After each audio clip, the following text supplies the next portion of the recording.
untuk kemakmuran dan ketahanan ekonomi bersama. 5 years ago, on July 2020, IA-CEPA entered into force.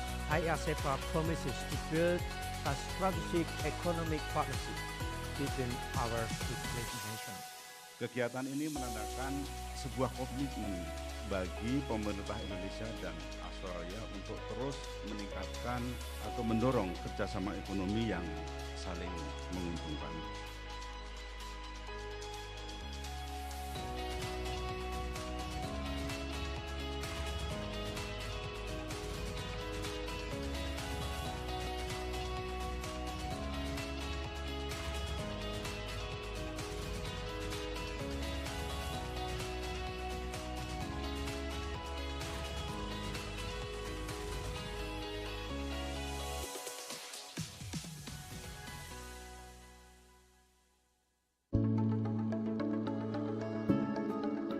So the first thing I'm saying to Australian companies is to take a long-term view about Indonesia.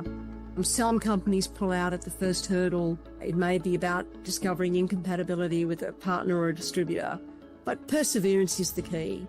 And then, of course, working with trusted sources of advice, like Austrade, like the Australian-Indonesia Business Council, like Catalyst, work with those institutions. And secondly, we need a mindset shift about Indonesia. As I said, it's evolved dramatically since the 1990s, since the Asian financial crisis. I need to make sure people are aware of how much Indonesia has changed and the incredible efforts that have been taken by the Indonesian government to strengthen its economic and political institutions to attract investors. For example, things like the Indonesian Investment Authority, now Danantara, very, very good reforms that make it easy to do business. You're listening to the Catalyst Podcast. There have been many partnerships between Australian education providers and Indonesian businesses, both for training in Indonesia and Australia. Now there is an easy way to connect with Australian education providers.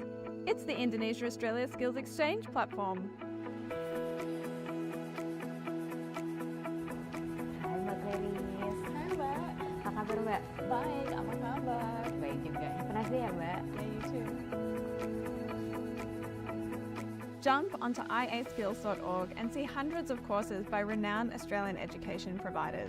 It's simple and straightforward. Everything is right there on the platform. Should I take this to the meeting room? Yeah, great.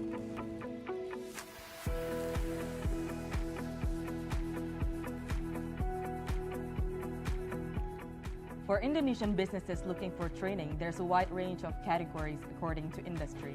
There are different types of training, including micro-credentials, short courses, or other qualifications. Then, there are options for delivery methods that can suit your business, like virtual, in-person, or a mix of online and in-person training in Indonesia. You can also choose your preferred language, whether in Indonesian or English. And boom, there it is. There's a couple of training providers offering this type of courses. After you select your course, the training provider will be in touch and you can discuss in detail about the training delivery.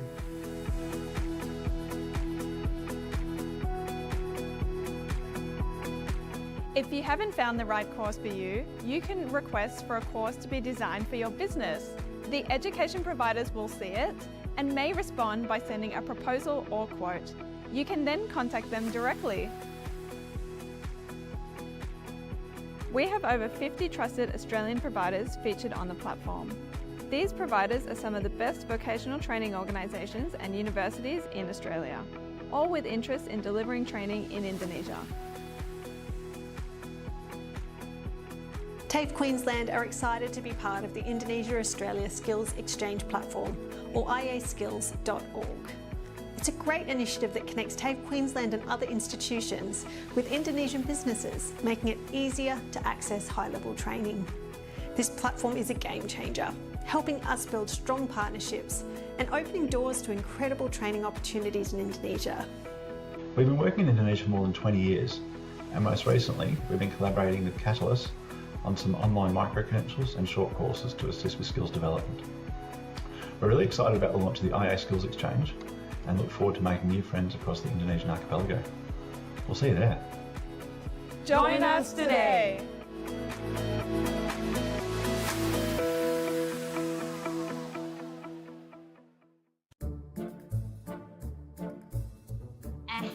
Zaman sekarang belajar cukup pakai jari loh. Maksudnya? Iya, tinggal searching kursus online aja di internet. Tapi aku mau yang terpercaya dari Australia. Aussie, Down Under, idaman aku itu.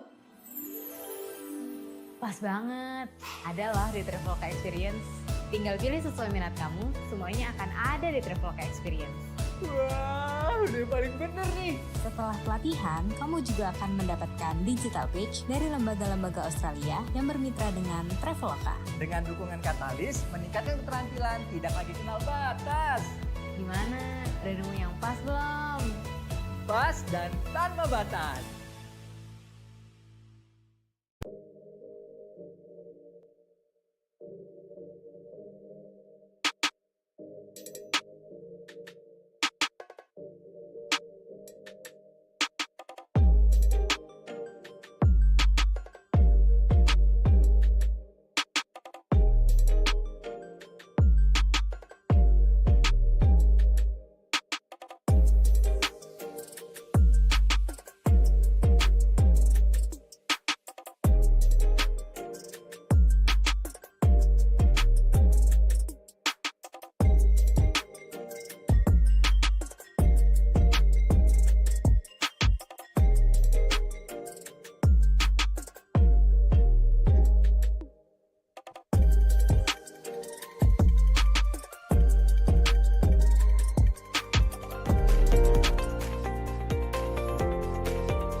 Good afternoon, everyone. My name is Sondang Sirait from Catalyst. We are very happy to welcome you today in this collaboration with colleagues from the AIBC for this sharing session on exploring professional opportunities in Indonesia.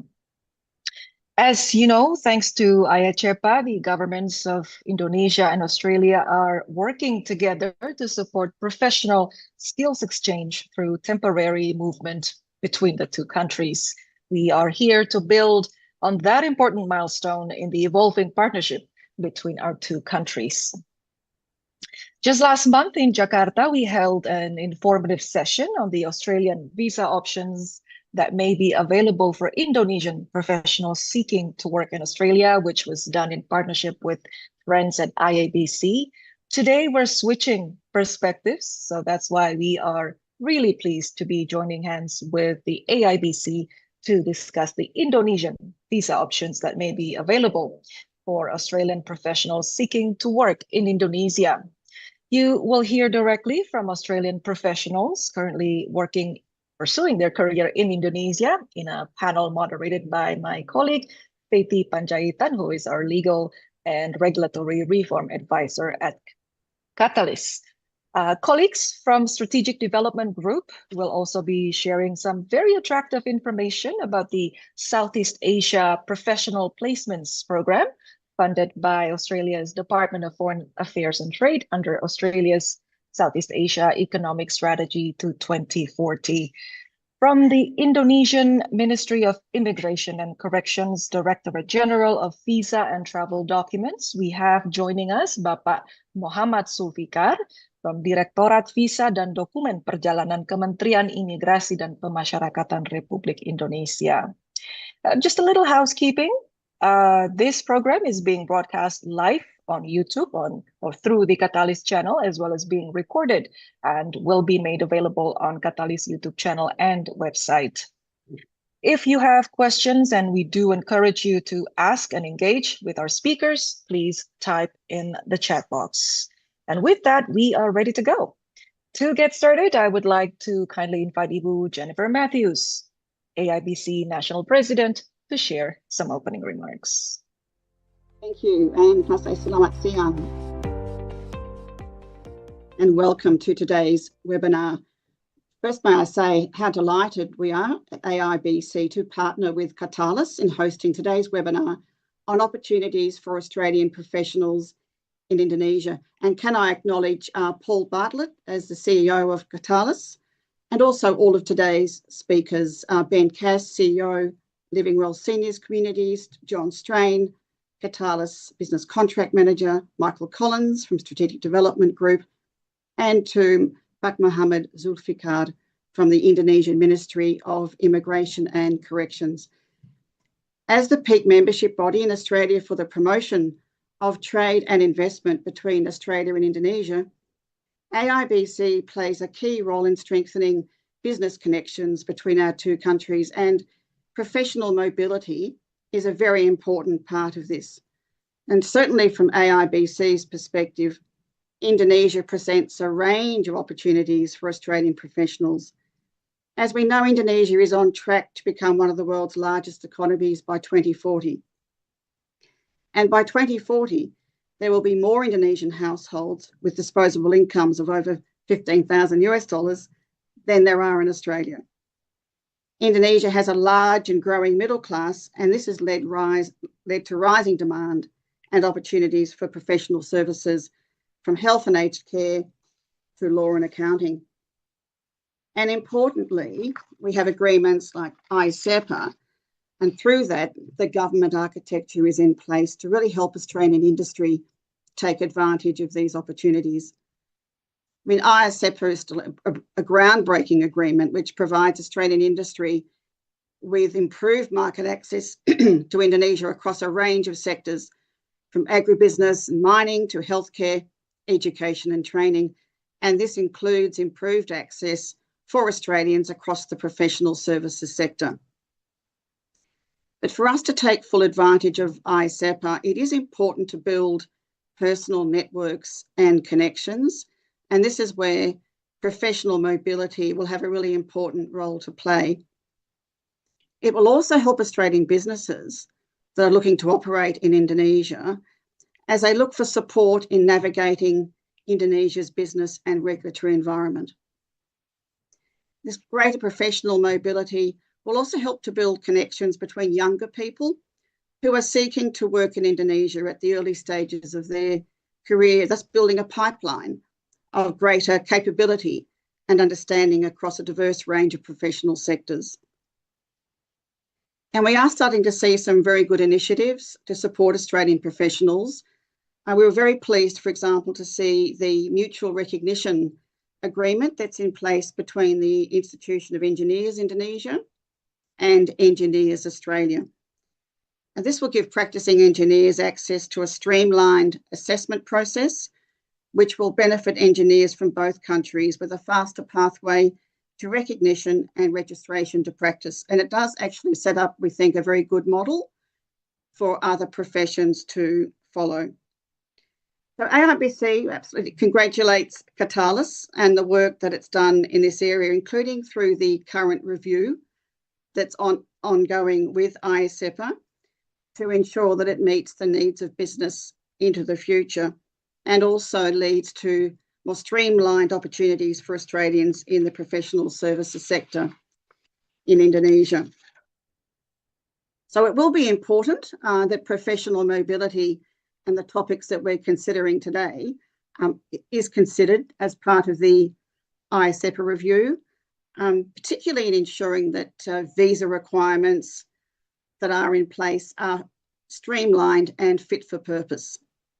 And that's why seminars like today are so important, so that we can hear firsthand from professionals who are operating in Indonesia, both in terms of the opportunities and the challenges, but also to hear, we're very fortunate to hear today from senior officials from the Indonesian Ministry of Immigration.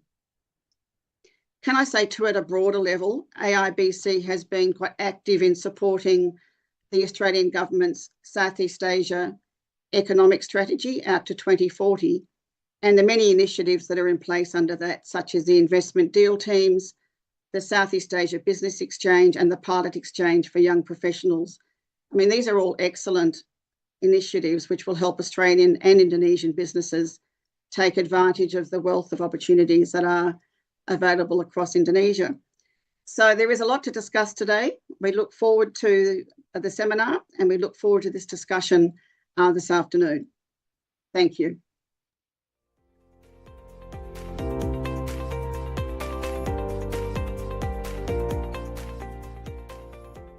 Thank you, Ibu Jennifer. Couldn't agree more. Professional mobility will have an important role in facilitating a closer relationship between Australia and Indonesia.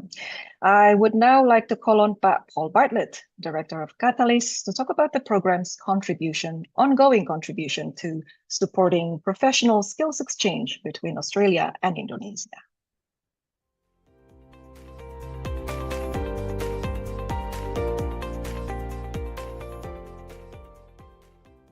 Hello, everybody.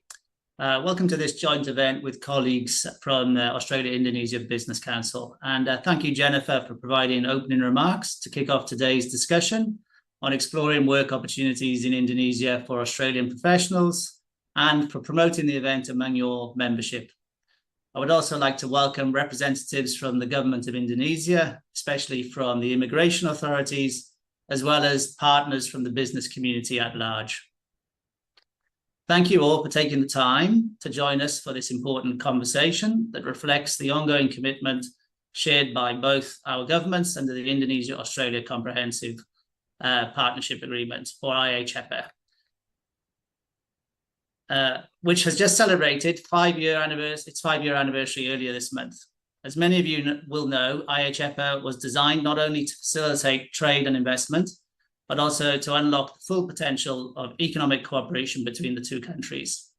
Core element of this partnership is professional and business mobility, essentially helping people move more freely between our two countries to share expertise, build business connections, and strengthen economic ties. In that spirit, we would like to invite you to explore how Australian professionals and investors can better understand and navigate the pathways for working and doing business in Indonesia.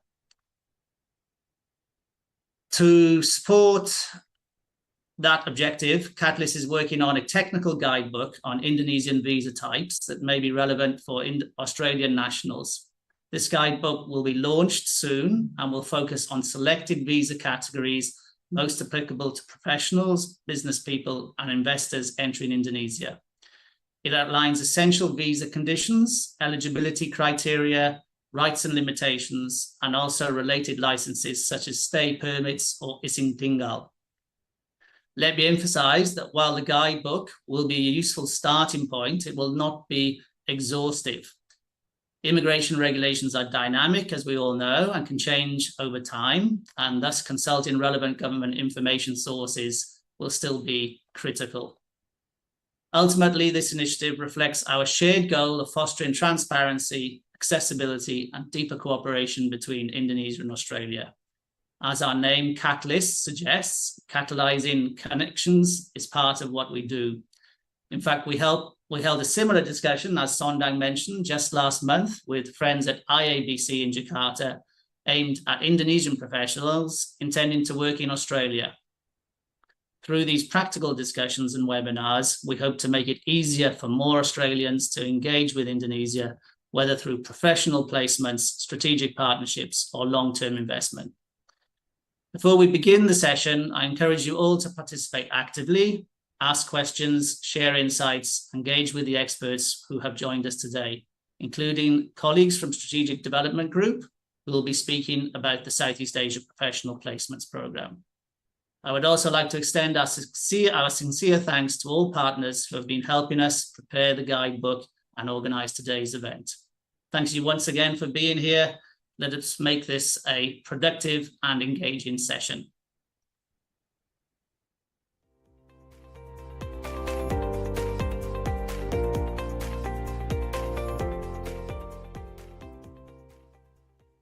Thank you, Paul Bartlett. Feti Panjaitan, my colleague, the Legal and Regulatory Reform Advisor at Catalyst, will now moderate a sharing session with two Australian professionals currently working in Indonesia. Ben Kaas is the CEO of Living Well Seniors Communities, an Australian premium aged care facility in West Jakarta. And John Strain is the Business Contract Manager at Catalyst. But first, may I please invite everybody to turn on their cameras so we can take a lovely group photo. If everybody could turn on their cameras. It won't take long. Right, on a count of 3, 1, 2, 3, and just one more time. 1, 2, 3. Thank you very much.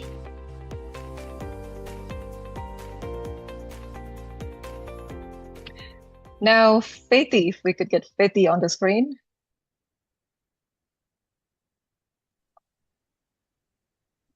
Good evening. Hi, Feti. Hello. How are you? Good. So, Feti, the market access team has invested quite a lot of work trying to unearth the regulatory settings that facilitate professional mobility or visa options between Indonesia and Australia as mandated by the IA-CEPA, including the socialization event with IABC in Jakarta last month. And I'm sure many more to come. Thank you, Mbak Sondang. Yes, we do have quite a lot of work on mobility, and we have this session particularly to raise the basically awareness and also introduce our technical guidebook along with how this IA-CEPA and all those privilege that benefits that comes with it can be useful for business and individuals.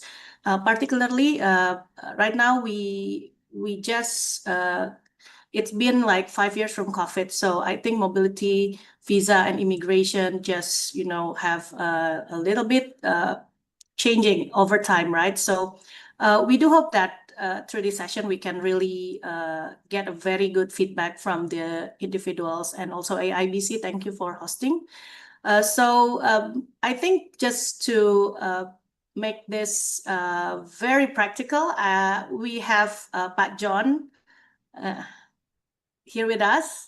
So I would like to give the opportunity for Pak John Strain as a start to give a sort of a sharing of experience of how he dealt with Indonesian visa. Pak John, over to you. Thank you, Feti. Thanks for the opportunity to speak. And thank you, Pak Zul from Indonesia's Department of Immigration and to Bu Jennifer from AIBC. So I'm John Strain, working on the skills team at Catalyst. We are supporting Australian training providers to enter the Indonesian market. So I remember the excitement of my first KITAS, which is the standard working visa. I remember the excitement as a fresh graduate in my 20s in Jakarta, seeing that visa in my passport. It was a wonderful thing. And there's been many since then. So I will talk about not so much how to get a KITAS, but rather my experience with this visa and a few tips for people getting their first KITAS. So some of you might remember the old UK working visa for young Australians, and a lot of people used that as part of backpacking around Europe when after they graduated. So you would arrive at Heathrow Airport, say you wanted to work, you'd get a stamp in your visa that allowed you to work at any company in the UK. Well, the KITAS is kind of the opposite to that. You need the job first, and you have to work for that company that has applied for your visa. It doesn't allow you to work anywhere. And I can actually remember one time when our company merged, and because of the new company name, we all had to get new KITASs. So it's very strict for just that one company you're working for. Now, this was a bit of a shock to me as a fresh graduate looking for a job in Indonesia, wandering up and down the two main streets, Jalan Tamrin and Jalan Sudirman. But that's not the normal route people take to get a KITAS. It's being sponsored by the company, by the Australian company, before you come over. Look, there's been a lot of steady improvements in the way the visa works. So I came back from Sydney recently and went straight through the smart gate at the airport, which is similar to the smart gates in Australia. So Pagzul, congratulations, excellent work, thank you. Lots of improvements. The visa is multiple entry. So once you get your KITAS, you can just come and go in and out of Indonesia as you please. The visa is now a soft copy file, which you can also print and laminate. So I keep a copy in my phone, but I also have a laminated copy in my wallet because the KITAS, it's a key document for opening a bank account, for getting a driver's license. People are aware of it. So banks and hotels, they'll expect you to have one, and they're actually still familiar with the printed version. You don't need to leave Indonesia to process the visa, which you once had to do. There's many government departments involved, but you will only deal with immigration, and that's when you go finally for your photo and fingerprinting at the end of the process. So really, it's a one-stop shop for the visa holder, and again, that wasn't always the case. There's also been steady improvements in the customer service focus of Indonesia's Department of Immigration. So my KITAS, for example, is issued out of a large immigration office in South Jakarta. I haven't seen big queues in there. It's been quite fast to get my photos done. The staff are very helpful and professional. And of course, there's the X factor of being in Indonesia. So over the years, my wife and I became friendly with an immigration official in that South Jakarta office. She retired last year and came over to our place to have a cup of tea and say goodbye. So look, never underestimate the warmth of the Indonesian people. It's just incredible. Look, there's over 100,000 foreigners in Indonesia on this KITAS visa. So the system works. It's worked for a long time. But the key point that I want to stress today is that the visas don't process themselves. So in terms of timelines, my first visa on Catalyst almost 3 years ago, it took at least 6 months to be issued from start to finish. And the first extension actually took 8 months. So there's really always something for your administrative staff to be doing. Admittedly, the KITASs on Catalyst take a little longer than the strictly business KITAS because we're on a government-to-government program. There's a few extra steps, but you're getting the picture that it's a long process. Now, I have some tips, but they're just my tips. They're not rules that you need to follow, but in case this helps, tip number 1, you need someone experienced to help you process your visa. So even if you've got great admin staff who can do anything and they're willing to have a go at it, I would say in that situation, without anyone who's actually processed the KITAS before, I would suggest using an agent. And then get a timeline from the agent, be really clear what you need to do when. And then once you get your KITAS, it's actually not time to put your feet up for 12 months. You need to understand what you need to do to start processing your extension. Tip number 2, take some responsibility for your KITAS.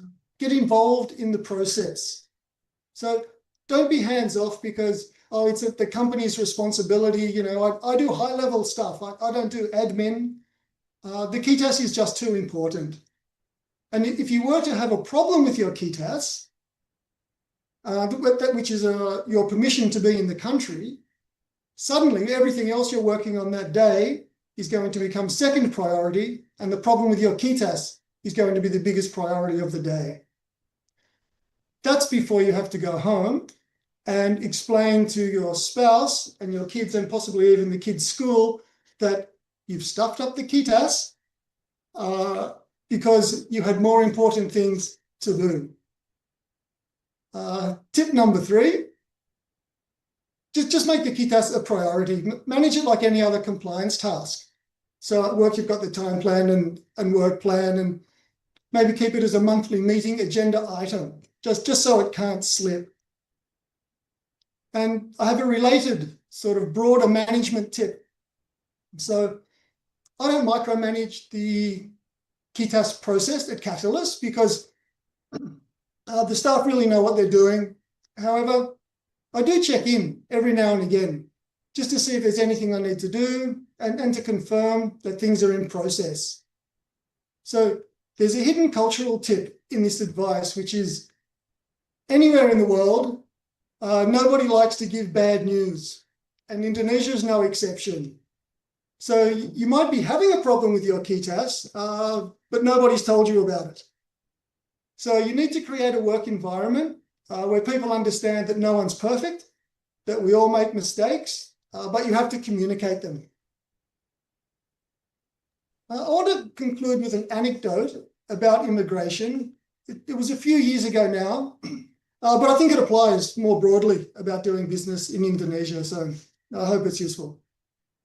So I had a question about my visa, and I was in Bali, and I wanted to pop into the local immigration office and just clarify this one issue. Now, government offices are formal places in Indonesia. So I dressed neatly to go in, just as I would if I was going into my own office. And as I entered, it was mayhem. There's Kathmandu in the 70s. There was long queues at every window, people in bare feet, short shorts, singlets. They were sitting on the ground in the queue. They were sitting on the ground against walls at the back. As I was taking all this in, an immigration official was crossing the floor to another part of the office. And he saw me and he said, "Can I help you, sir?" "Oh, yes, thank you, Puck." And I was out of there in a few minutes. So, showing some respect in Indonesia, it's always a good first step in getting some respect. I wish everyone the best of luck with entering the Indonesian market. If there's a question in the chat, I'll get back to you. I'll put my email in there in case anyone has questions that I can help with later. Thanks a lot, and back to Faiti. Thank you, Pak John, for your share of experience as an individual that applying directly for visa in Indonesia. I think a lot of Australians have similar experience with you. Some of them may be starting as a holiday or looking for some adventure or stuff, and then eventually they got more involved in the activities, the livelihood, and you start to explore the professional opportunities, and a lot of things that I think it's such a lot of people, individual Australian might have similar experience with you.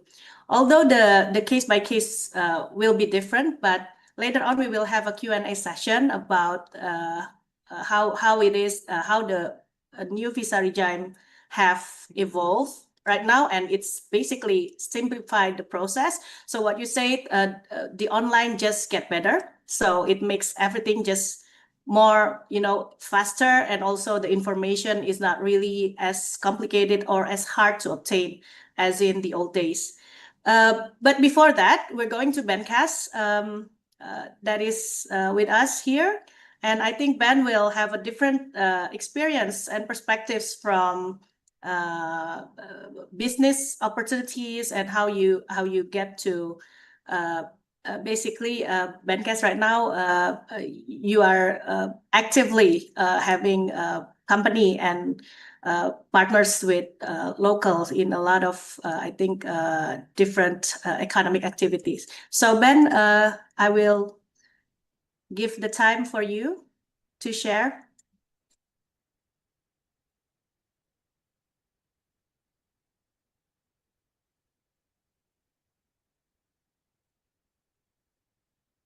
Okay, can we have the microphone on for the... There we go.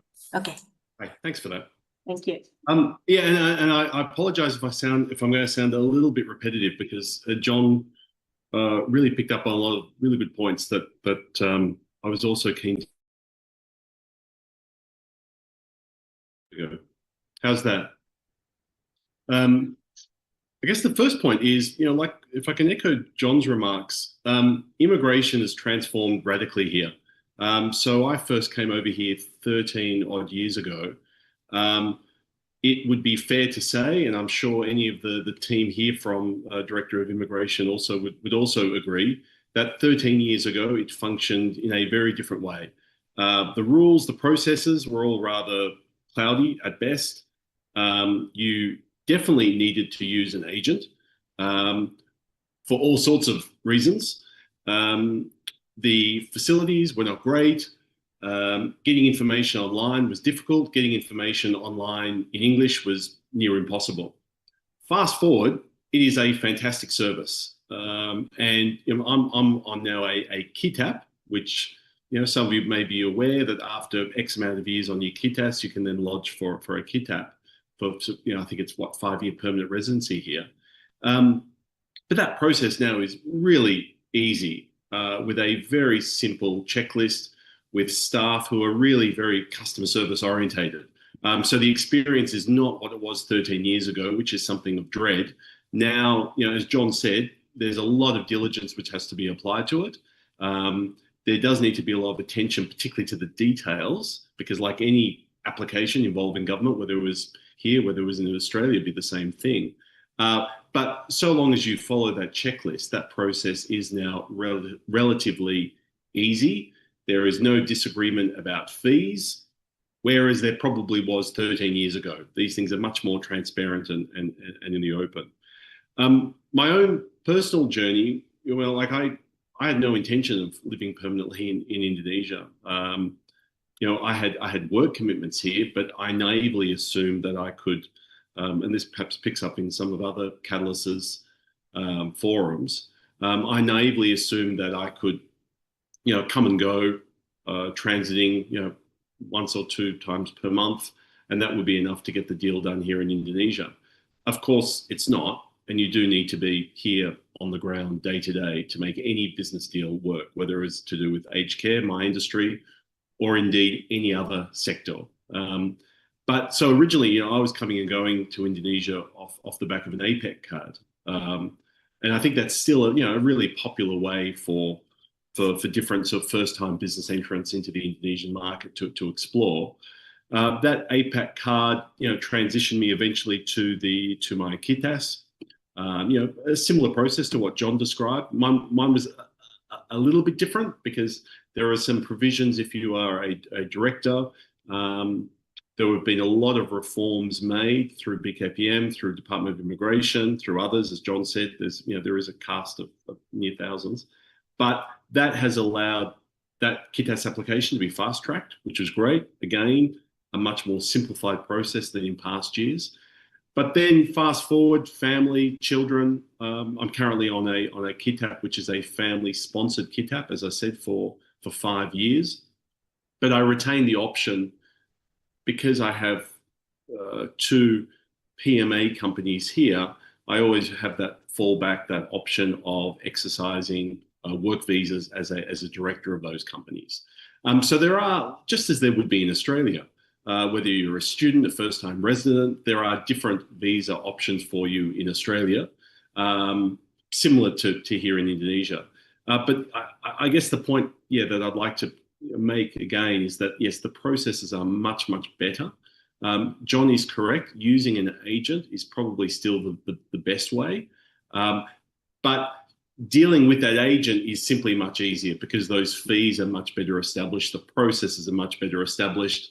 Anything which an agent tells you can well and truly be verified online very quickly through a terrific website at Department of Immigration here. So all these things are just, there's been a hell of a lot of progress in the time that I've been here.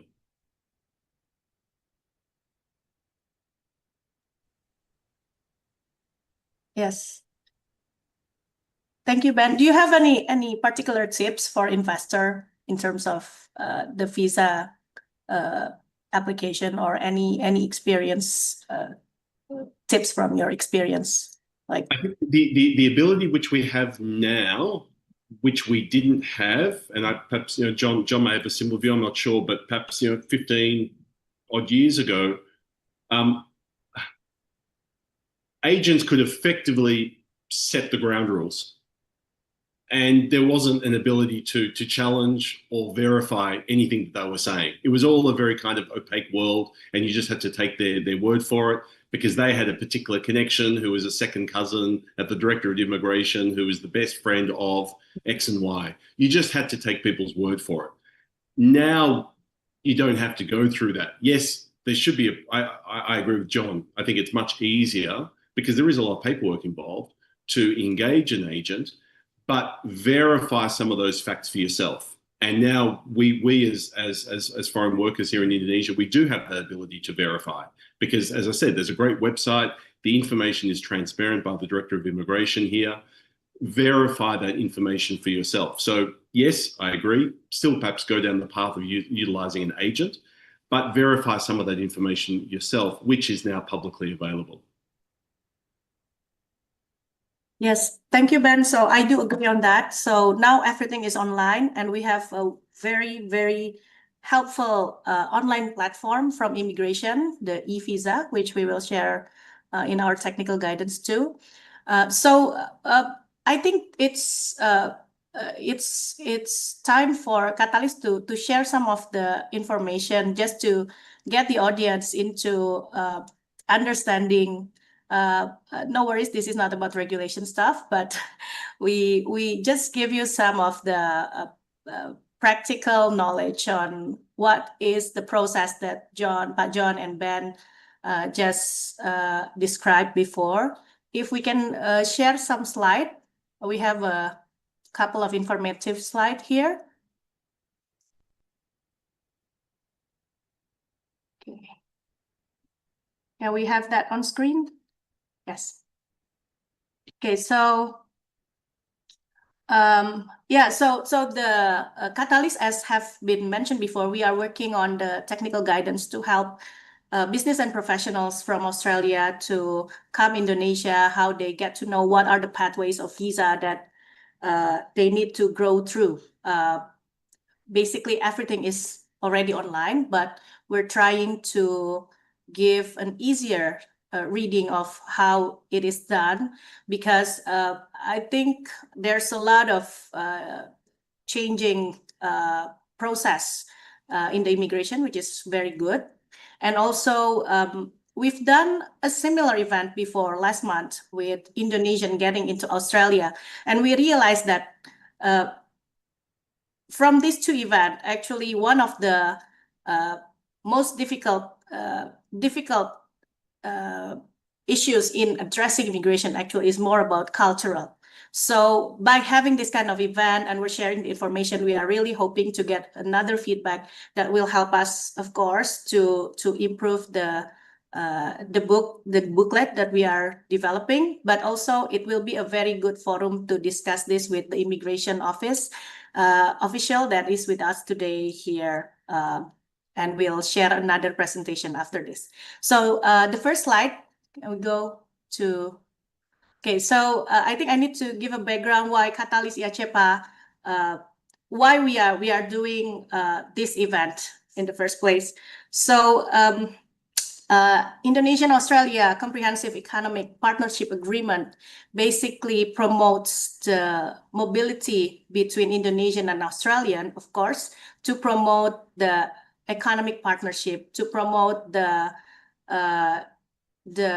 partnership in business, commercials, and other relationships that will help maximize the IA-CEPA benefits.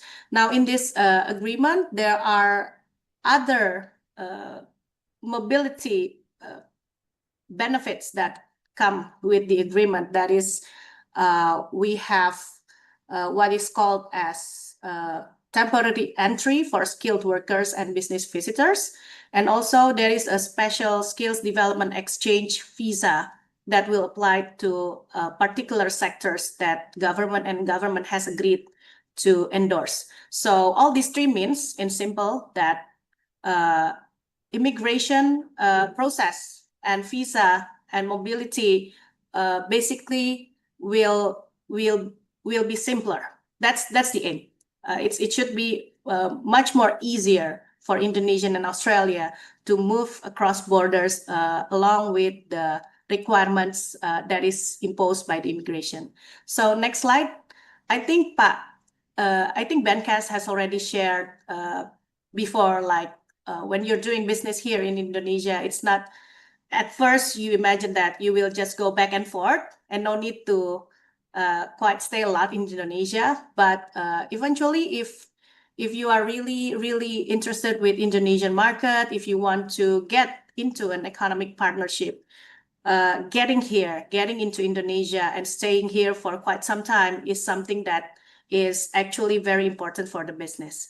So a different background, why Australian traveling in Indonesia? I think it's not just about the adventure, but we see there's the demographic, the younger population, the economic opportunities of the growing middle class market here is a very, we would say a very interesting part of doing business in Indonesia. And we have also a lot of industry sector between Indonesia and Australia that is complement to each other, like agriculture, educations, and also mining. So many opportunities for business to explore here. So I think this is why IA-CEPA also promote all of this mobility and as to foster the business partnership and cooperation. Next slide. Can we move to the next slide?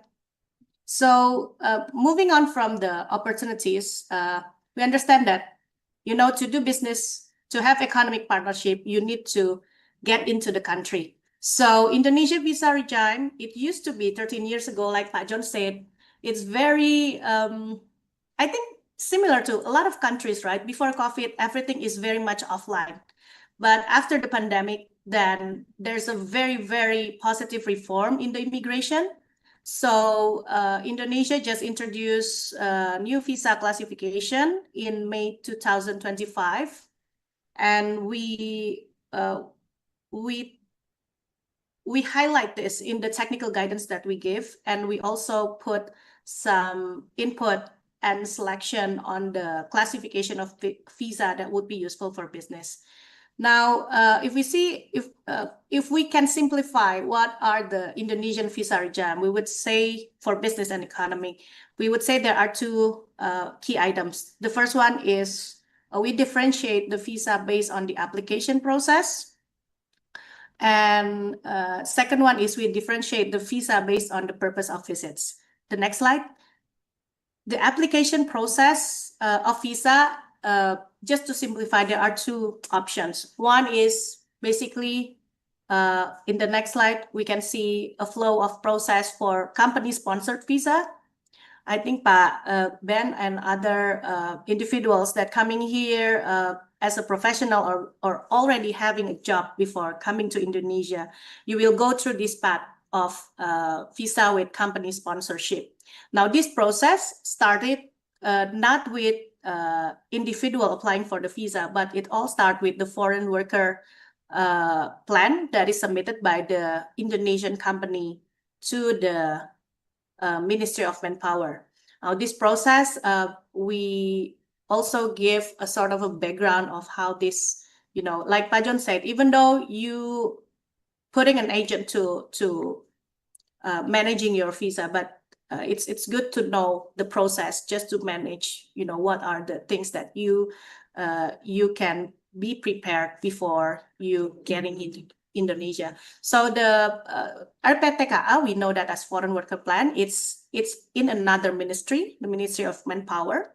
It is processed by the company, and basically the individuals that already have the job, you don't need to do any kind of individual application, but the company will make the filing for you.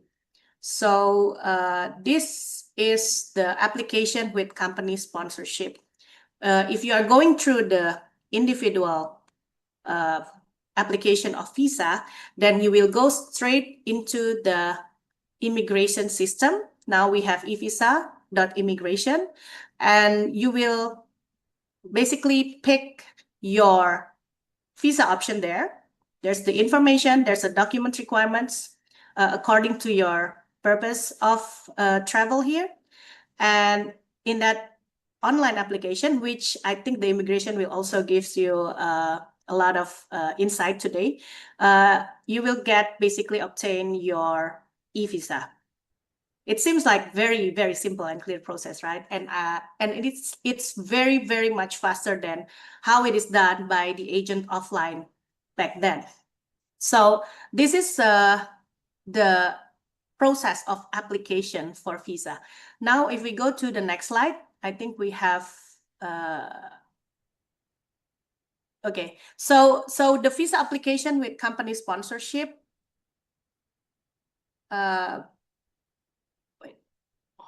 So if you do a visa application as an individual without company sponsorship, these are the things that, in general, we need to be aware of. First, usually the stay period is more or less shorter than the types of investment or, let's say, employment contract. So this one, a lot of the stay permit is actually probably less than 12 months. Depends on the options of visa. And then there are activities that you are prohibited to do under the individual. So even if you get that non-company visa, even though you get, let's say you got a business visa, it doesn't mean that you can do anything. There are the regulations of immigrations that you need to follow through, the prohibited activity. Make sure if you get one, you ask what I can do and what I cannot do with this visa, just to make sure that, you know, you don't basically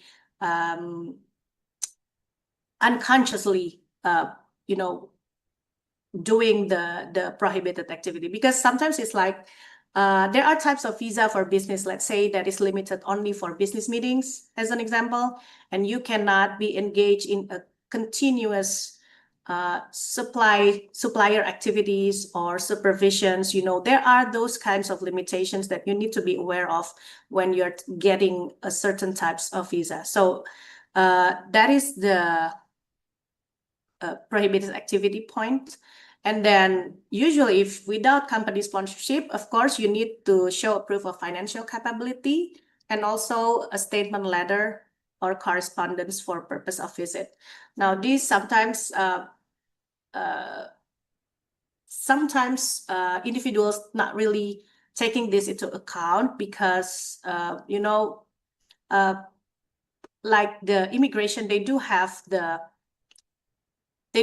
power to ask you whether you have sufficient, you know, financial capabilities to stay according to your stay permit, and also whether you have reasonable explanations on why you're traveling here. It's just like in any other countries. So these are the two that you also need to prepare if you are applying as an individual. And the last one is the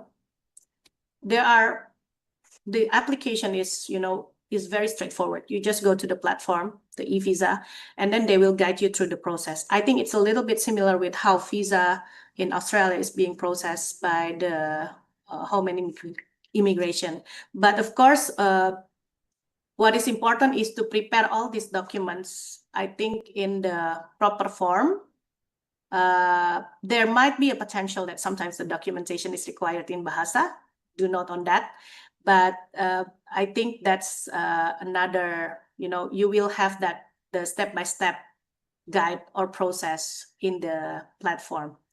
So that is the process of application for visa.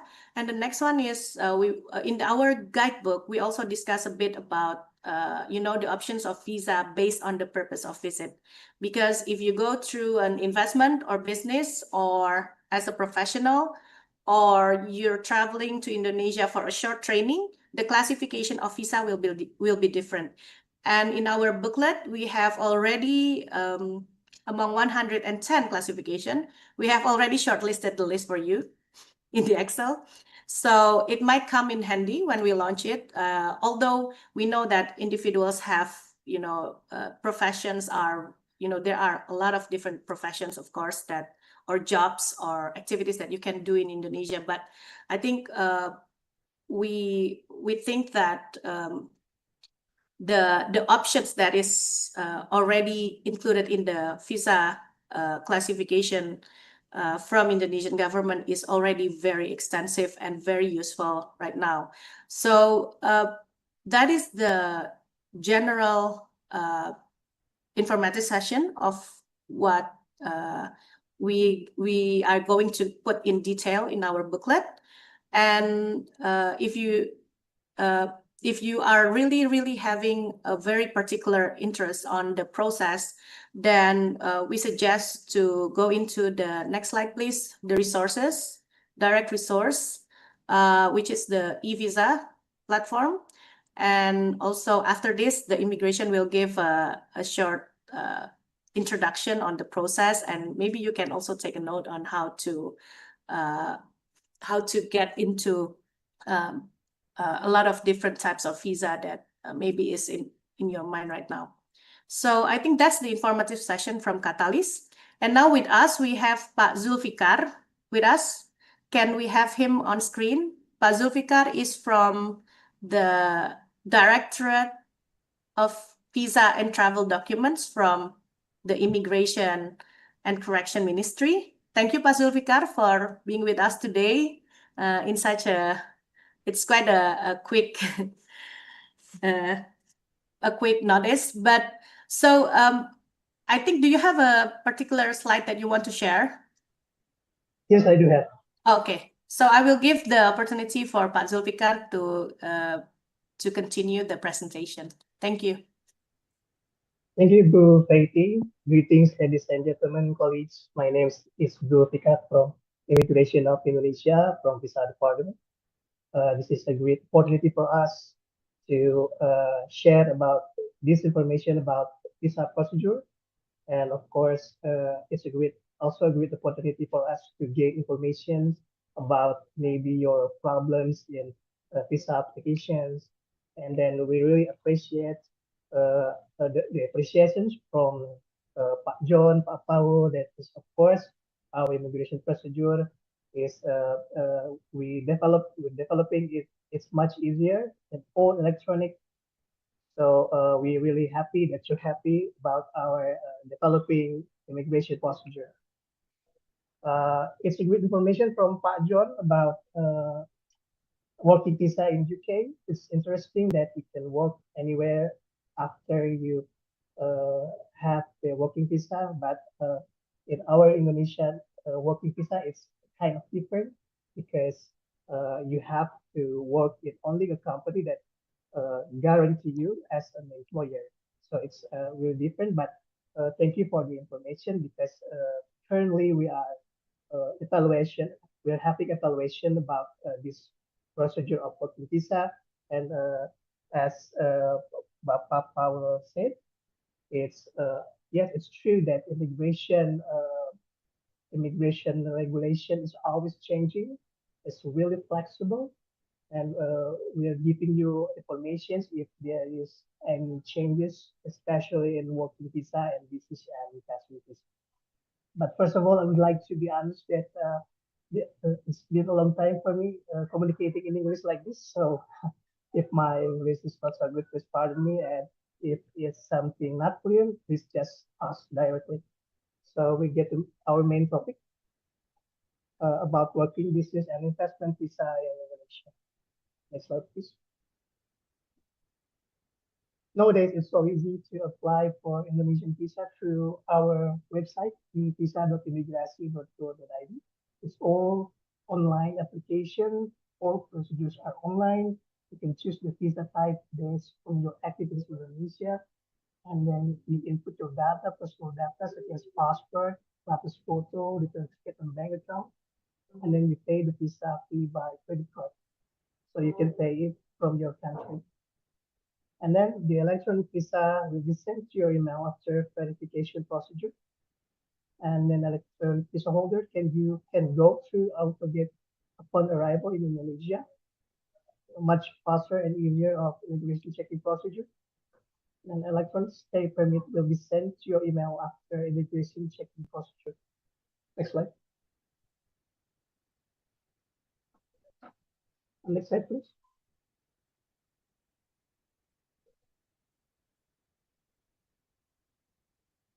Yes, this is the template of our electronic visa. So there's your data, your personal data, and the date of issue of the visa and the validity of your visa and the duration of your stay. So it's easy to apply, can be applied without guarantee for several visas such as visa on arrival, business, pre-investment, and boarding visa. I will explain it about the later. And then you can access AutoGate at immigration checkpoints, easy and faster immigration checking on airports. And then you have the validity of electronic visa is 90 days, but except multiple visit visa, the validity is 1 to 5 years. And then golden visa is also, the validity is different because it's 5 to 10 years. An electronic stay permit and a re-entry permit will be sent to your email after immigration checking and permitted to enter Indonesia. Next slide.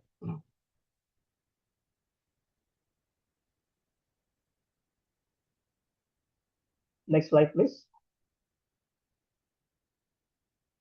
Is my sound clear? Can you hear my sound? Okay, okay, thank you. So this is our newest regulation. You'll have to submit your arrival card online in our website for indonesia.imigrasi.go.id to travel to Jakarta, Surabaya, and Bali. This is one platform to submit your arrival card, self declaration, and custom declaration. You enter your personal data, visa, kitas or kitab, flight data, health declaration as custom declaration. Please check the registration barcode to be scanned at immigration checkpoints. Next. So for Australian college, you can apply for visa on arrival. You can apply it online before traveling to Indonesia by our website, or you can just go to Indonesia and upon arrival in Indonesia, you can apply it. But it's suggested that you apply for electronic visa on arrival so you can enter through AutoGate. It costs 500 rupiah or $35 US, stay permit for 30 days and extendable for another 30 days. There are two types of visa on arrival to index. One B1 for tourism, family and friend visit, medical purposes, buying goods, business activities, and attending MICE. And B4 for government activities, tourism, family and friend visit, medical purposes, and buying goods. Next.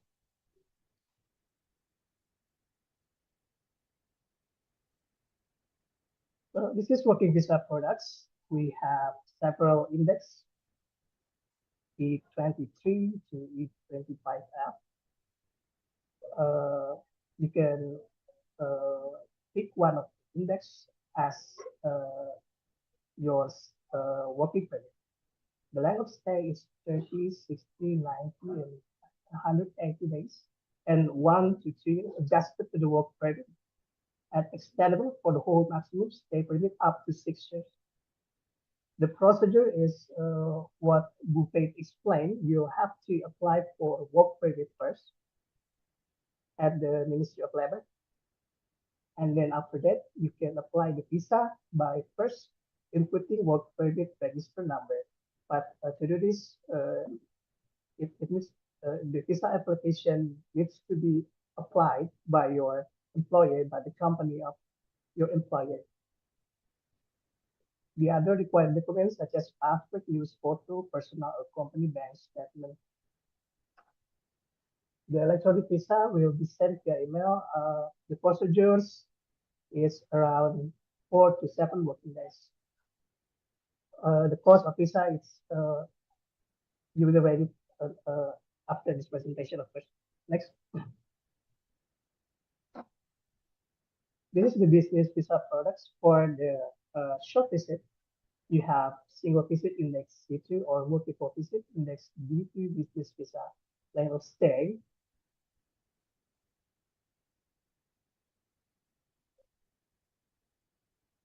Please wait a minute. We have a technical situation. The team cannot hear myself?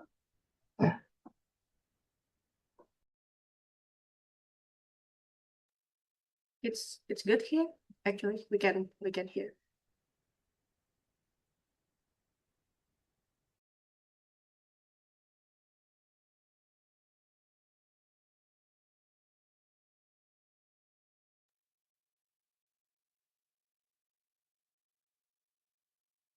Okay, so Hello, is it clear? Okay. Hello?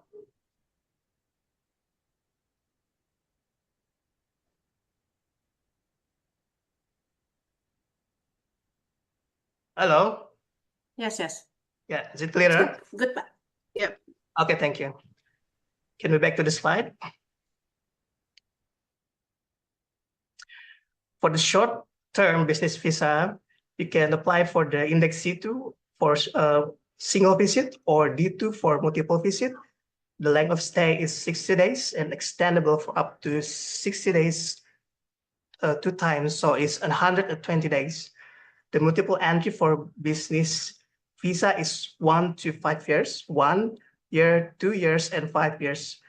The purposes of this visa is conducting business activities, attending MICE, negotiations, signing business deals, site visit, etc. And you can also traveling for tourism, family, or business purposes.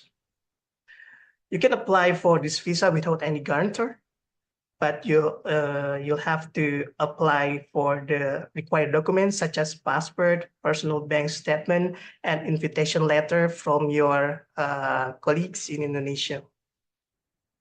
Next.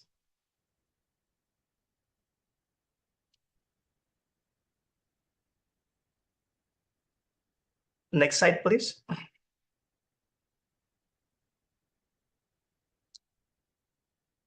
Yes, this is one of the short visit visa. It's pre-investment visa. You can have the single visit, C12, or you can have the multiple visit, D12. It's a quite longer length of stay than the business visa. It's 180 days, extendable for another 180 days. The multiple entry for 1 and 2 years. The purposes for conducting activities to start a new business, such as market surveys or feasibility studies. And also you can go for tourism, family, or business purposes. Next.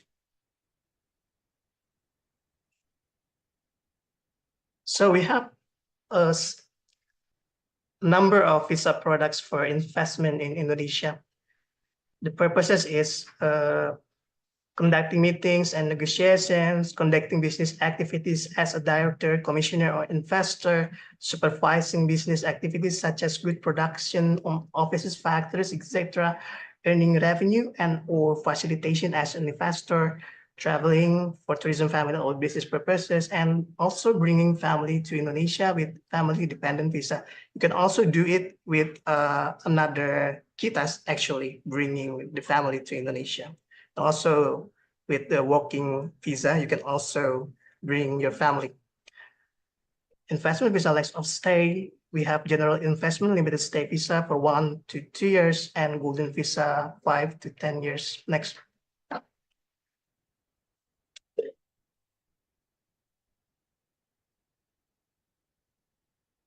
So this is the differences of general investment visa and golden visa.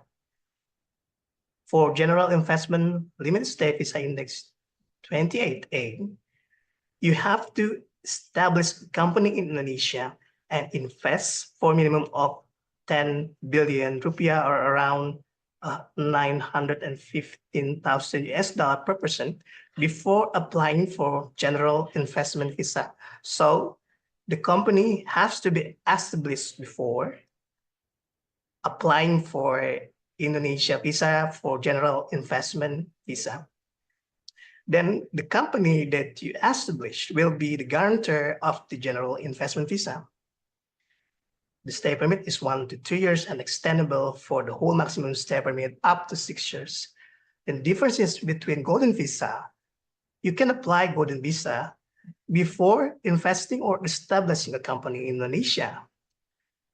So one of the requirements is you sign statement of commitment that in 90 days after arriving in Indonesia, you'll fulfill the investment and bring the proof of investment or company establishment deed documents in Indonesia to the immigration office according to your domicile.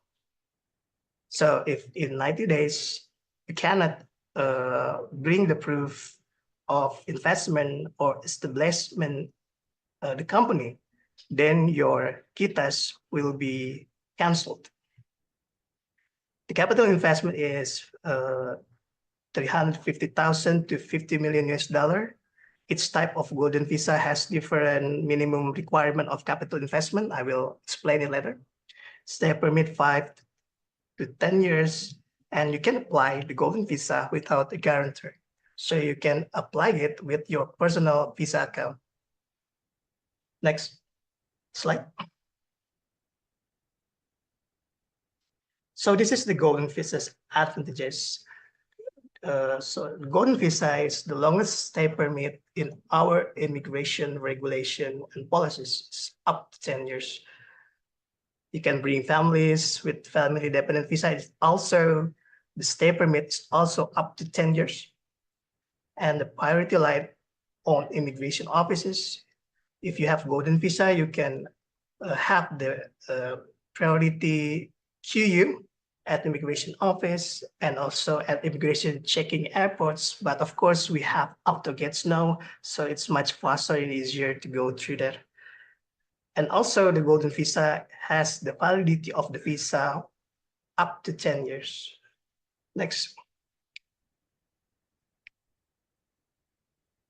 So this is the general investment visa index E28A.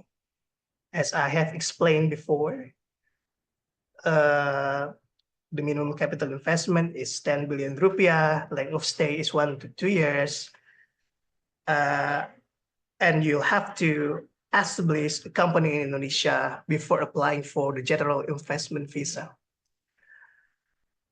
The required documents such as passport, personal and company bank statement, company establishment deed documents in Indonesia. Next.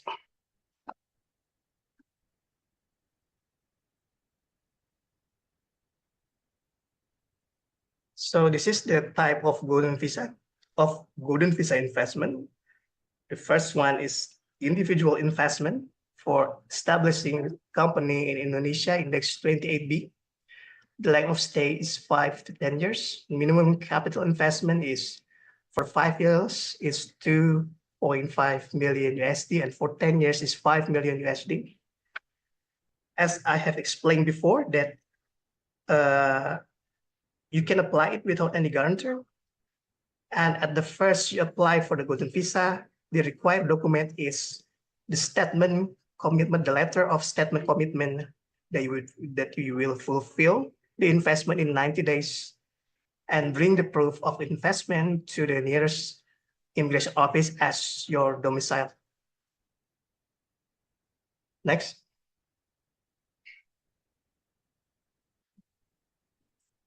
This is the second golden visa investment. Is individual investment, not establishing company in Indonesia, index E28C. The length of stay is 5 to 10 years. The investment is in bonds, mutual fund, or stock on Indonesia's open market. For 5 years, minimum requirement is 350,000 US dollar, and for 10 years is 700,000 US dollar, or buying an apartment with minimum value of $1 million US dollar. The procedure is also the same. Next.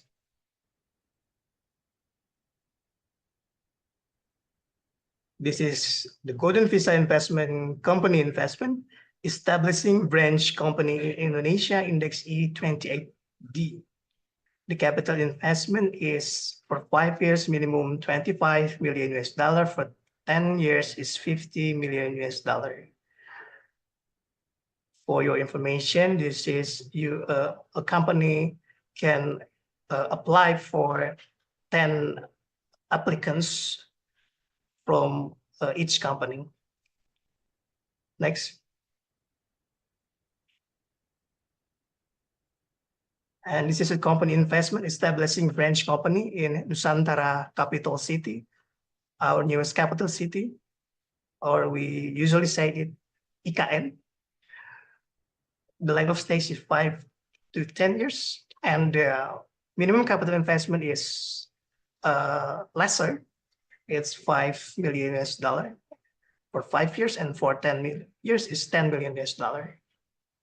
It's also the same procedure. Next.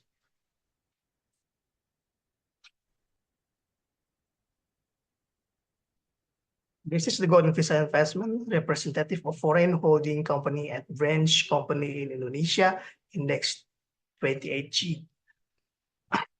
The procedure and minimum capital investment is the same as the Golden Visa investment for company establishing a branch company. But it's not for the directors, for one of the representative for the branch companies, such as branch manager.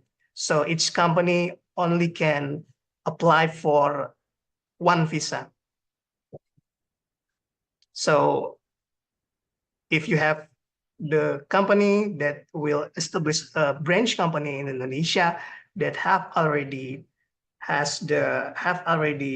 the minimum capital investment of $25 million and $50 million, you can apply for 10% for E28D and 1% for the branch manager or any representative for 1%. I hope it's clear. Next.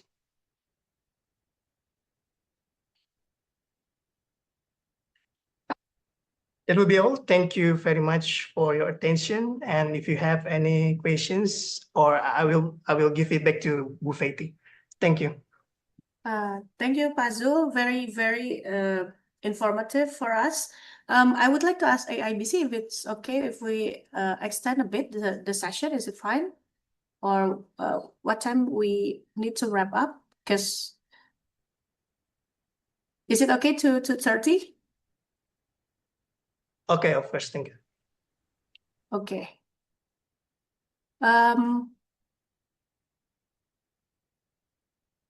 Okay, so I would like to ask AIBC if we can have a little bit extension, because the time, I think it's already 2. But we will have a quick sharing from Strategic Development Group that is with us today. Can the screen show?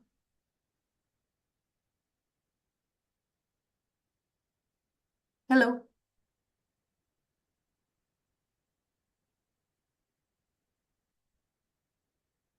Yes. So we have here with us, hello, Michael Collins from Strategic Development Group. So Michael, on to your presentation, please. Thank you. Thank you. I'll make my presentation very brief, perhaps about 3 minutes. I have just 2 slides to show you. Selamat sore, selamat siang. Thank you to Catalyst and to AIBC for convening this forum and for giving me the opportunity to briefly introduce the Southeast Asia Professional Placements Program. This is a separate program to Catalyst, but very much complementary to the great work that Catalyst is doing in Indonesia. So the Professional Placements Program, if it's possible to put up my slides, that'd be great. The Professional Placements Program is a regional program. It's Southeast Asia-wide, not just Indonesia. It is funded by the Australian government, by the Department of Foreign Affairs and Trade.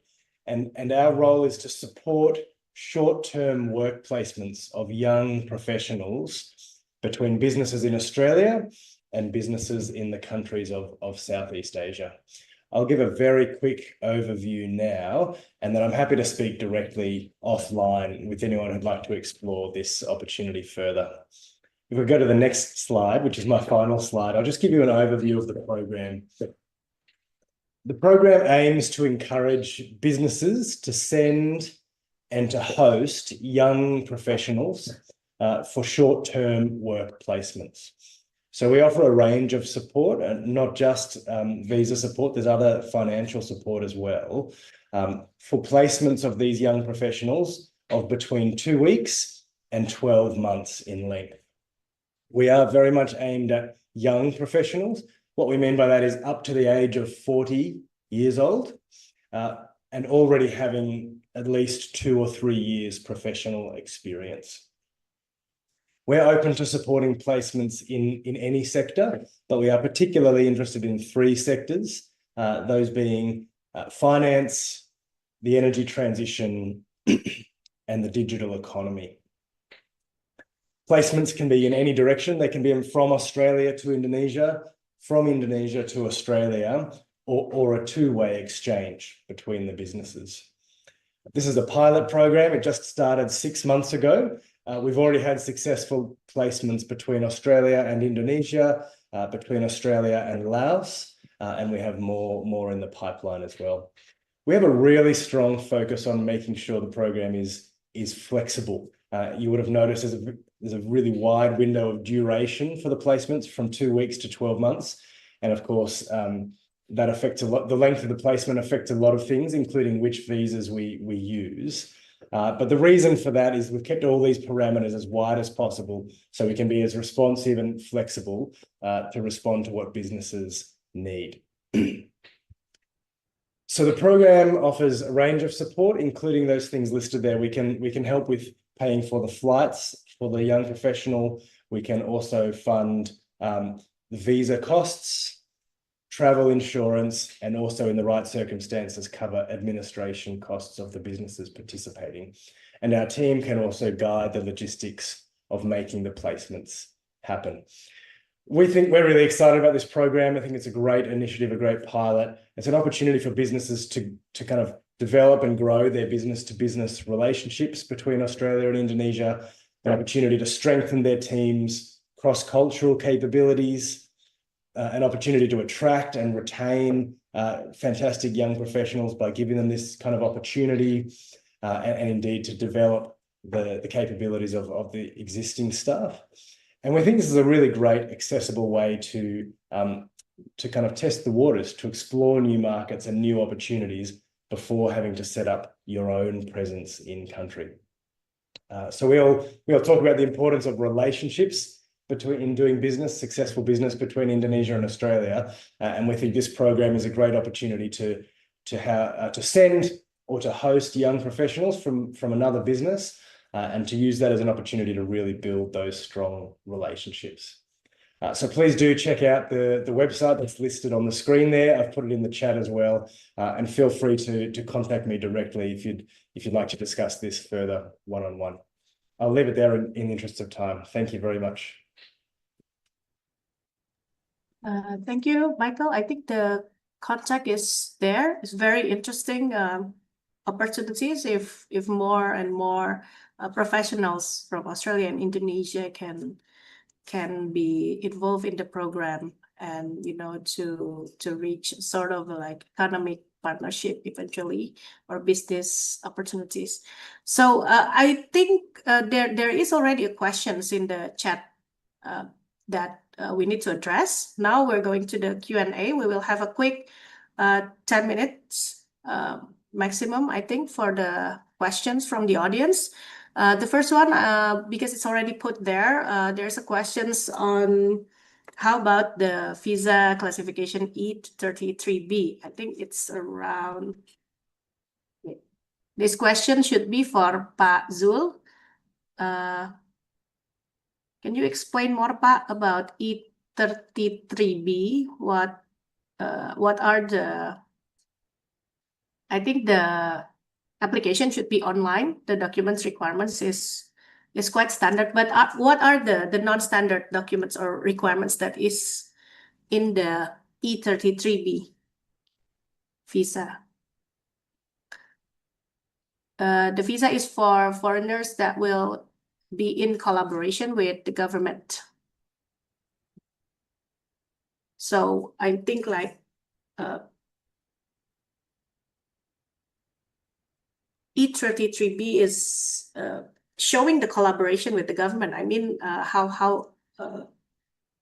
Can you explain more, Pak Zul, on this visa? Yes, this is one of the golden visa. It's the visa of for collaborating with our government, and it doesn't need any capital investment because one of the requirement is proof of cooperation between one of our institution government with that person. So yes, we don't need that document. Is it include the regional government, Pak? I mean, how far is the definition of government collaboration? I mean, is it the local institution, or how about the state-owned enterprise? Is it included or it's different? We haven't have any golden visa application for the state-owned capital investment from state-owned corporation, but we'll have to discuss it later. But as long as the governmental institution is really okay to apply it. Oh, okay. So I hope that answers a bit about the E33B. The next one we have, I think the golden visa question already been addressed. Do we have another direct questions from the audience right now? While we still have a little bit of time. Is anybody raising hands here, or maybe wants to comment on the process? May I ask a question? Yes. If I can ask a question, please, to Pazul regarding the retirement visa, which was announced, I remember, by San Diego Uno maybe 2 years ago at the end of COVID. I know that's changed a few times. If Pazul can give the latest updates as to the requirements required for the retirement visa, please. Okay, Pak Ben, it's there is golden visa silver hair. You can apply it for 5 years. And minimum age is 55 years.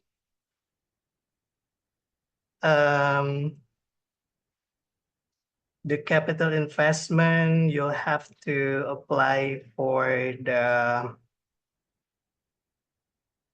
$50,000 in a state-owned bank.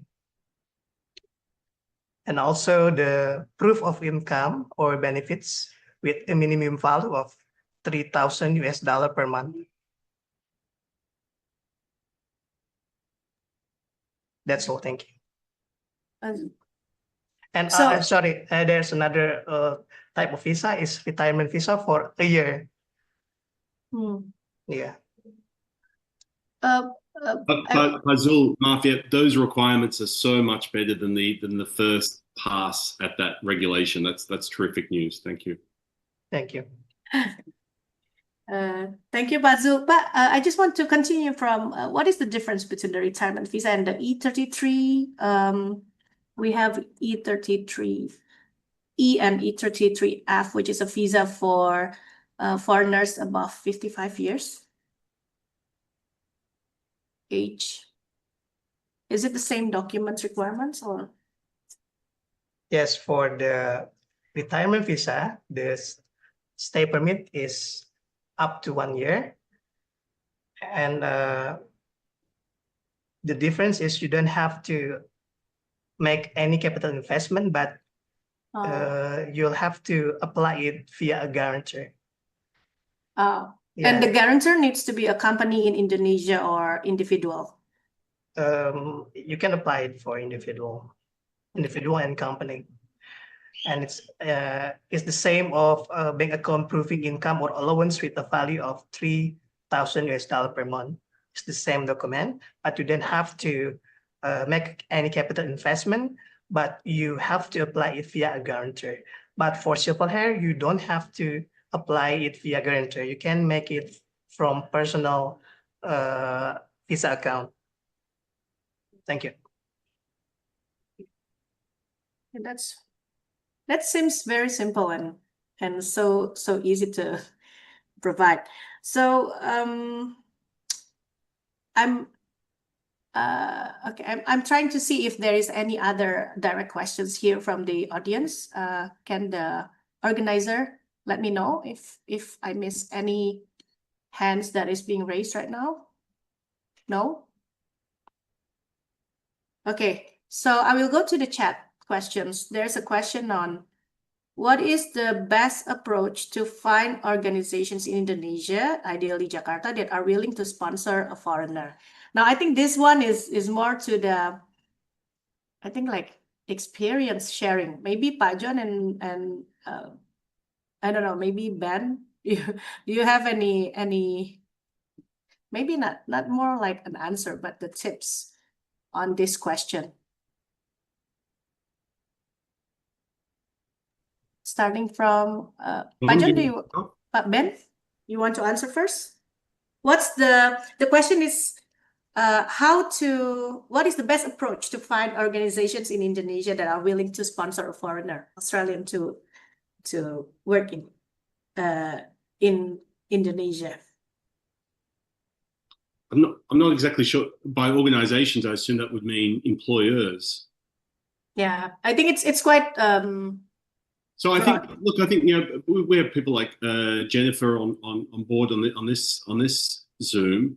I think getting involved in organisations like the Australia-Indonesia Business Council, its counterparts here in Indonesia, the Indonesia-Australia Business Council, having those discussions, like what Michael just discussed, having those discussions with people from the embassy, the team. There is no shortage of events. There is no shortage of functions being generated by, be it the embassy, our Foreign Affairs and Trade, be it by Austrade, be it by organisations like Catalyst, by the Australia-Indonesia Centre.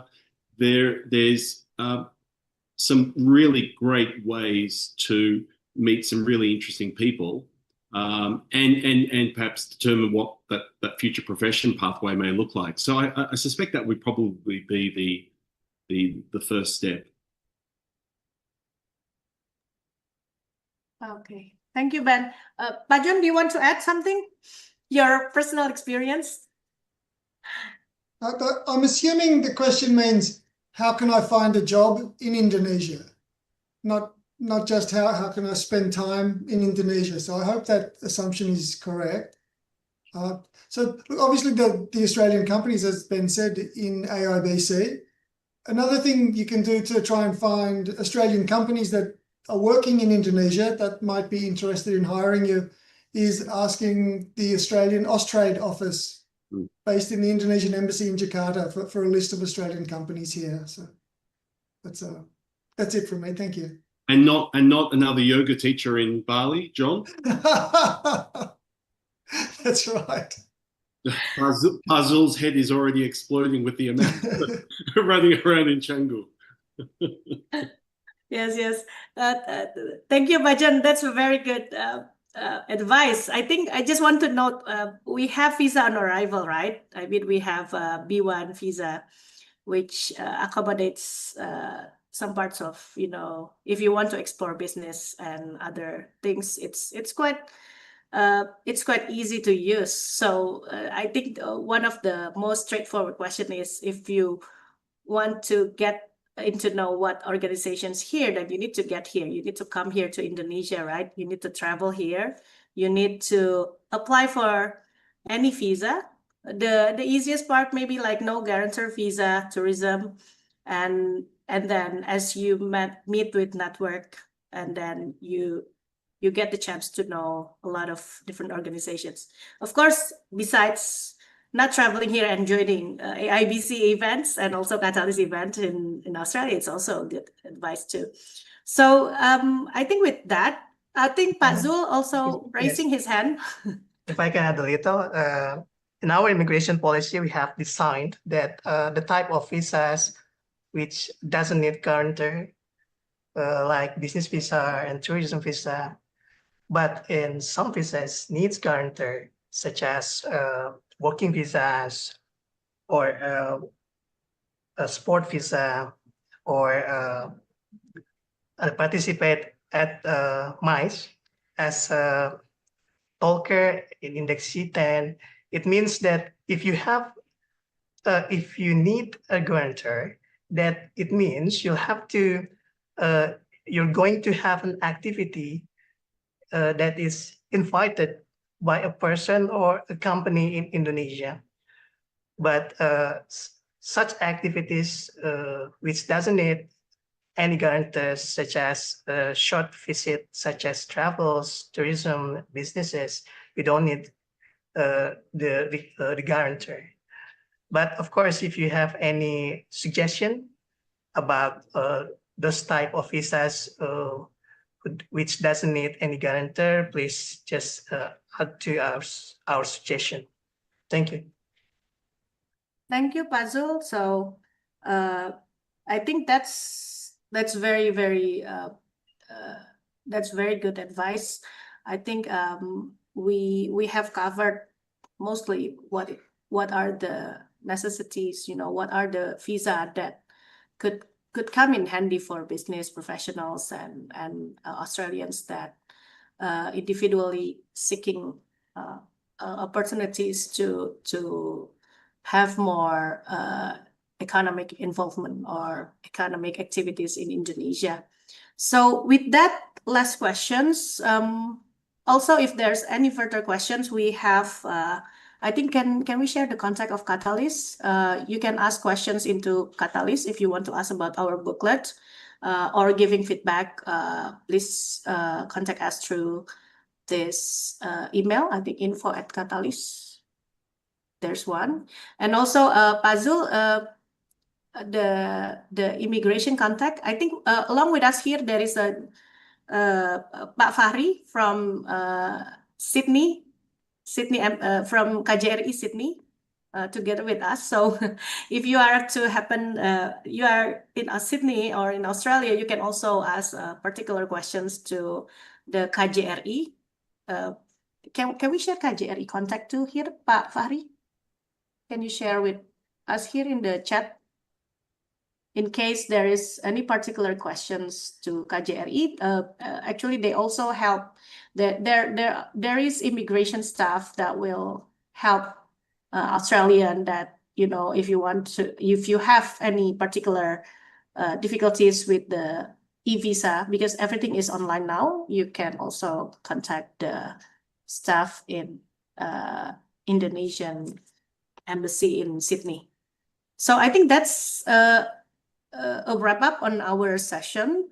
I would ask Mbak Sondang as the MC. I will give the time and screen back to you, Mbak Sondang. Thank you very much.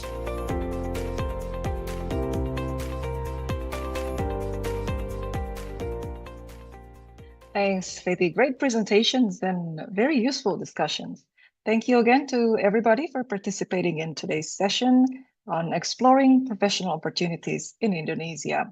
All presentations are available for download through the Google Drive link provided in the chat just now, and also will be emailed to all webinar participants. For all unanswered questions, or if you would like to ask follow-up questions to the speakers today, you could email Pak Zulfikar and team, or Pak Fahrian and team, or Michael Collins directly and respectively.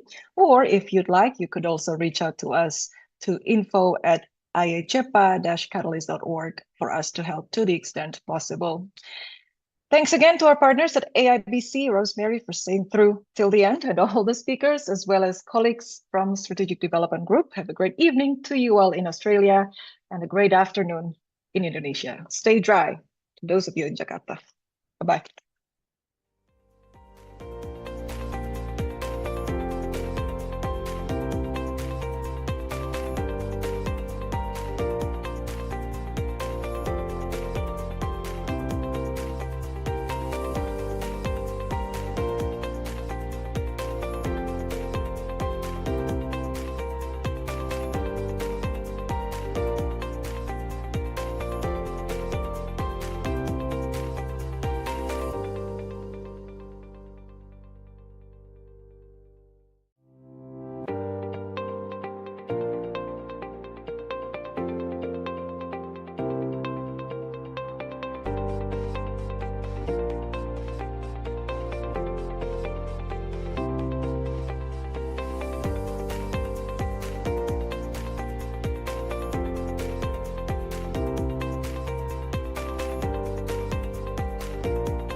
Good afternoon, distinguished guests, ladies and gentlemen. Welcome to the IA-CEPA 5-year anniversary luncheon. This is a special occasion that marks 5 years of a stronger, more prosperous partnership between Indonesia and Australia.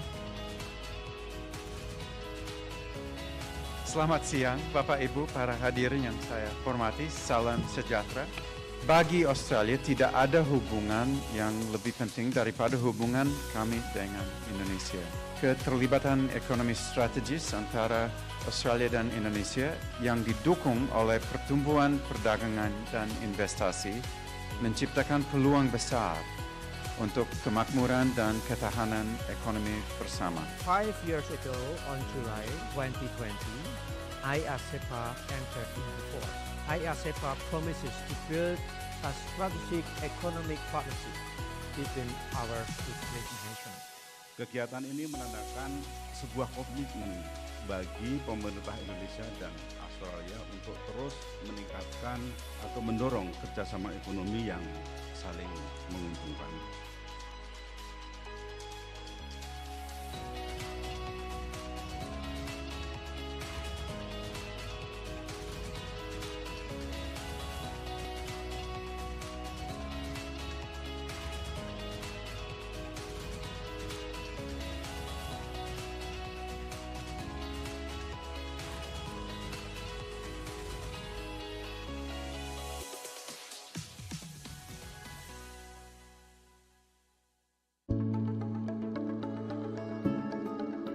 So the first thing I'm saying to Australian companies is to take a long-term view about Indonesia.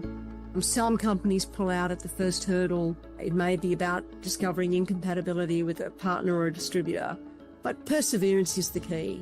And then, of course, working with trusted sources of advice, like Austrade, like the Australian-Indonesia Business Council, like Catalyst, work with those institutions. And secondly, we need a mindset shift about Indonesia. As I said, it's evolved dramatically since the 1990s, since the Asian financial crisis. I need to make sure people are aware of how much Indonesia has changed and the incredible efforts that have been taken by the Indonesian government to strengthen its economic and political institutions to attract investors. For example, things like the Indonesian Investment Authority, now Danantara, very, very good reforms that make it easy to do business. You're listening to the Catalyst Podcast. There have been many partnerships between Australian education providers and Indonesian businesses, both for training in Indonesia and Australia. Now there is an easy way to connect with Australian education providers. It's the Indonesia-Australia Skills Exchange platform. Hai Mbak Gladys. Hai Mbak. Apa kabar Mbak? Baik, apa kabar? Baik juga. Have a nice day ya Mbak. Yeah, you too. Jump onto iaskills.org and see hundreds of courses by renowned Australian education providers. It's simple and straightforward. Everything is right there on the platform. Should I take this to the meeting room? Yeah, great.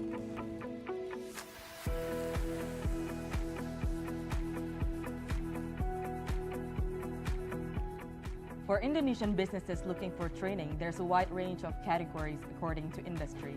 There are different types of training, including micro-credentials, short courses, or other qualifications. Then, there are options for delivery methods that can suit your business, like virtual, in-person, or a mix of online and in-person training in Indonesia. You can also choose your preferred language, whether in Indonesian or English. And boom, there it is. There's a couple of training providers offering this type of courses. After you select your course, the training provider will be in touch and you can discuss in detail about the training delivery.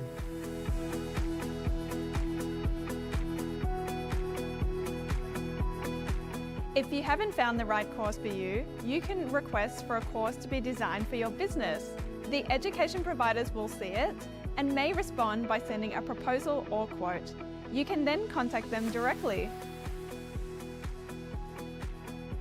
We have over 50 trusted Australian providers featured on the platform. These providers are some of the best vocational training organisations and universities in Australia, all with interest in delivering training in Indonesia. TAFE Queensland are excited to be part of the Indonesia-Australia Skills Exchange Platform, or IA-skills.org. It's a great initiative that connects TAFE Queensland and other institutions with Indonesian businesses, making it easier to access high-level training. This platform is a game changer, helping us build strong partnerships and opening doors to incredible training opportunities in Indonesia. We've been working in Indonesia for more than 20 years, and most recently we've been collaborating with Catalyst on some online micro-credentials and short courses to assist with skills development. We're really excited about the launch of the IA Skills Exchange and look forward to making new friends across the Indonesian archipelago. We'll see you there. Join us today!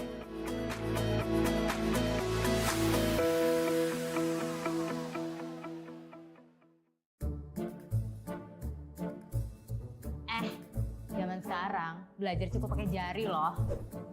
Maksudnya? Iya, tinggal searching kursus online aja di internet. Tapi aku mau yang terpercaya dari Australia. Aussie, Down Under, idaman aku itu. Pas banget, ada loh di Traveloka Experience. Tinggal pilih sesuai minat kamu, semuanya akan ada di Traveloka Experience. Wah, udah paling bener nih. Setelah pelatihan, kamu juga akan mendapatkan digital page dari lembaga-lembaga Australia yang bermitra dengan Traveloka. Dengan dukungan Katalis, meningkatkan keterampilan tidak lagi kenal batas. Gimana? Udah nemu yang pas belum? Pas dan tanpa batas.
Layanan kesehatan merupakan program prioritas pemerintah Indonesia.